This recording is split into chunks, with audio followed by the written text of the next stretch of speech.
নারায়ণগঞ্জের রূপগঞ্জে পরিবেশের ভারসাম্য রক্ষায় বৃক্ষরোপণের গুরুত্ব অপরিসীম। এই লক্ষ্যে আজ সকালে রূপগঞ্জের নোয়াপাড়া এলাকায় জাতীয় নাগরিক পার্টির উদ্যোগে এক বৃক্ষরোপণ কর্মসূচি পালিত হয়েছে।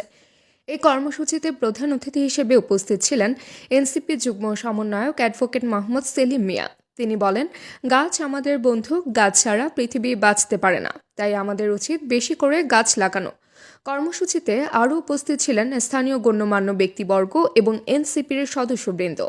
তারা সবাই মিলে বিভিন্ন প্রজাতির গাছের চারা রোপণ ও বিতরণ করেন। জাতীয় নাগরিক পার্টির পক্ষে আপনাদের সকলকে জানাই আন্তরিক শুভেচ্ছা ও অভিনন্দন।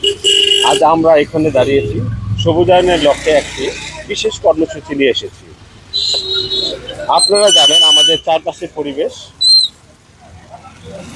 অত্যন্ত দূষিত। দূষণমুক্ত পরিবেশ জন্য আমাদের গাছ লাগানো অপরিহার্য। আমরা এখানে ডাব গাছ করছি, যেটা বাড়ির সৌন্দর্য বৃদ্ধি হবে, ফলও দিবে এবং পরিবেশ বিপর্যয়ের হাত থেকে রক্ষা করবে।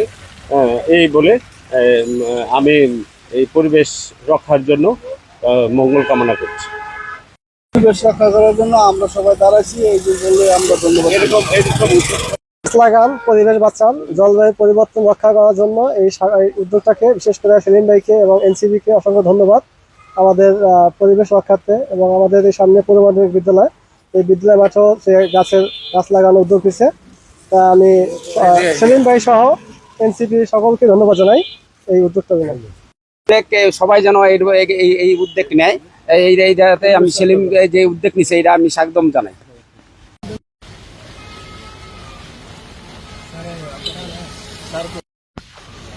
Tabassum Haque Anika, PMF television news desk.